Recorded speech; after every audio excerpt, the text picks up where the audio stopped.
Bismillahirrahmanirrahim. Assalamualaikum warahmatullahi wabarakatuh. Sahabat rahasia kolbu rahimakumullah. Di dalam agama Islam, Allah subhanahu wa ta'ala menekankan pentingnya ibadah yang benar dan juga tulus dalam rangka mendapatkan keberkahan dan keridhoannya. Namun, terdapat juga peringatan bahwa tidak semua bentuk ibadah dianggap sempurna di matanya. Di dalam video ini, kita akan membahas tentang 7 golongan ahli ibadah yang masuk neraka berdasarkan dalil yang terdapat di dalam Al-Quran dan hadis. Yang pertama, golongan orang yang riya atau beribadah untuk pamer. Allah subhanahu wa ta'ala berfirman di dalam Al-Quran surat Al-Baqarah ayat 264. Hei orang-orang yang beriman, janganlah kamu menghilangkan pahala sedekahmu dengan menyebut-nyebutnya dan menyakiti perasaan si penerima. Seperti orang yang menafkahkan hartanya karena riya kepada manusia dan dia tidak beribadah kepada Allah dan hari kemudian. Lalu yang kedua, golongan yang sombong.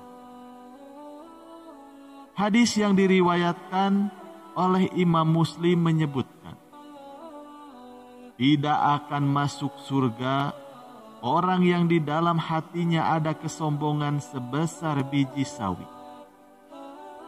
Kesombongan dan merasa lebih tinggi dari orang lain di dalam ibadah dapat menghancurkan keikhlasan dan menghalangi seseorang dari mendapatkan keberkahan. Lalu yang ketiga, golongan yang salah menggunakan ilmu. Allah subhanahu wa ta'ala berfirman di dalam Al-Quran surat Al-Jumu'ah ayat 5. Maka tatkala datang kepada mereka suatu kitab, yaitu Al-Quran, dari Allah yang membenarkan apa yang ada pada mereka. Sedang sebelumnya mereka memohon kepada Allah agar datang kepada mereka sebagian dari karunia-Nya. Maka mereka berkata, pergilah kamu kepada beberapa orang Yahudi dan Nasrani. Maka mereka menjelaskan kepada kamu, Allah mengetahui betul orang-orang yang berbuat kerusakan di antara kamu. Lalu yang keempat, golongan yang tidak mengindahkan keadilan. Allah subhanahu wa ta'ala berfirman di dalam Al-Quran surat Al-Mutaffifin ayat 1-3. Celakalah orang-orang yang curang, yaitu orang-orang yang apabila menerima takaran dari orang lain, mereka minta dipenuhi, dan apabila mereka menakar atau menimbang untuk orang lain, mereka mengurangi. Lalu yang kelima, golongan yang menjaga sholat dengan buruk. Rasulullah Shallallahu Alaihi Wasallam bersabda, sesungguhnya antara seorang hamba dan antara syirik dan kekufuran adalah meninggalkan sholat. Meskipun seseorang dapat menjalankan ibadah lain dengan baik, menjaga sholat sebagai tiang agama merupakan kewajiban yang tidak boleh diabaikan. Lalu yang keenam, golongan yang ingkar terhadap Tuhannya. Allah Subhanahu wa Ta'ala berfirman di dalam Al-Quran surat Al-A'raf ayat 36. Dan orang-orang yang membangkang kepada perintah Tuhannya, padahal mereka memperkatakan yang buruk-buruk atau mengada-ngada berita bohong tentangnya, bagi mereka siksaan yang keras.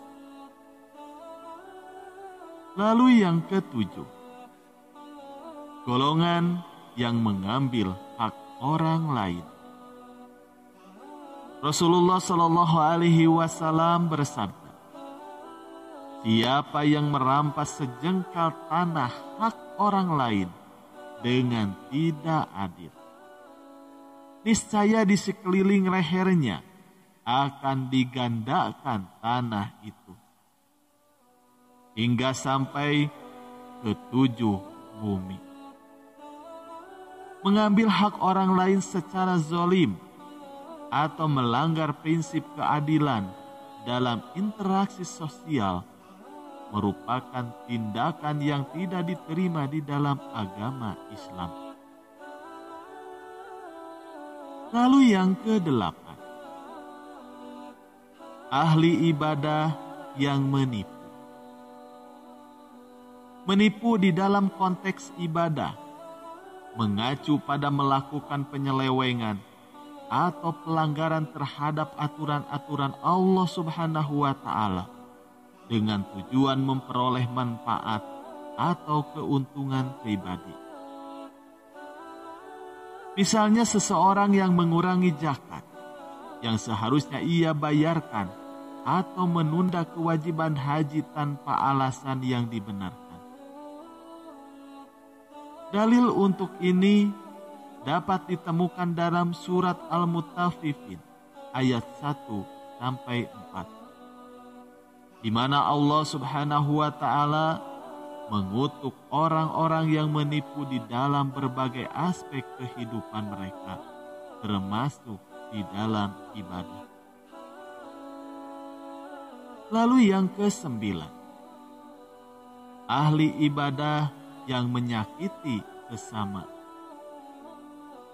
Ibadah di dalam Islam seharusnya melibatkan sikap dan perilaku yang penuh kasih sayang terhadap sesama.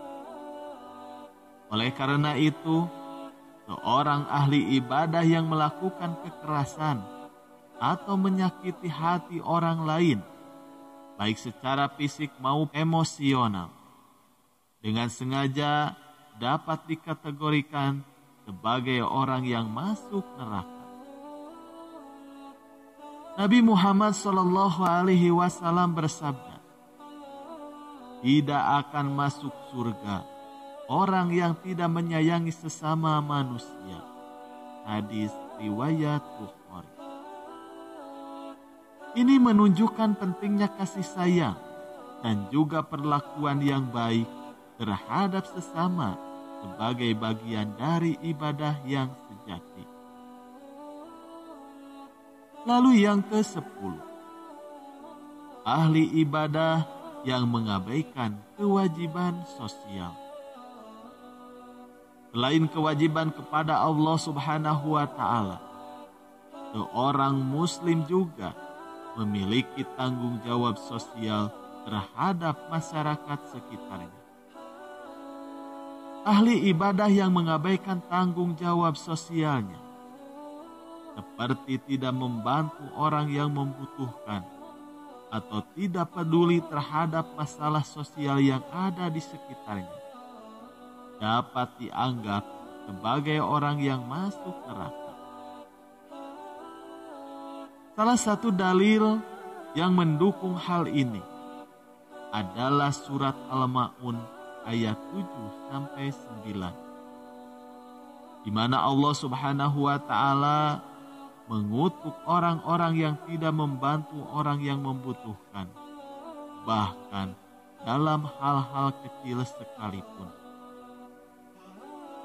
Di dalam agama Islam, ibadah yang benar harus didasarkan pada keikhlasan dan tunduk kepada petunjuk Allah Subhanahu wa Ta'ala. Ketujuh golongan ahli ibadah yang masuk neraka tersebut memiliki karakteristik yang melanggar prinsip-prinsip tersebut. Oleh karena itu, penting bagi setiap muslim untuk selalu memperhatikan niat dan juga tujuan di balik ibadahnya, serta menjaga sikap yang benar dan adil dalam beribadah dan berinteraksi dengan sesama umat manusia. Wallahu a'lam bishawab. Sekian yang bisa kami sampaikan, semoga bermanfaat. Wassalamualaikum warahmatullahi wabarakatuh.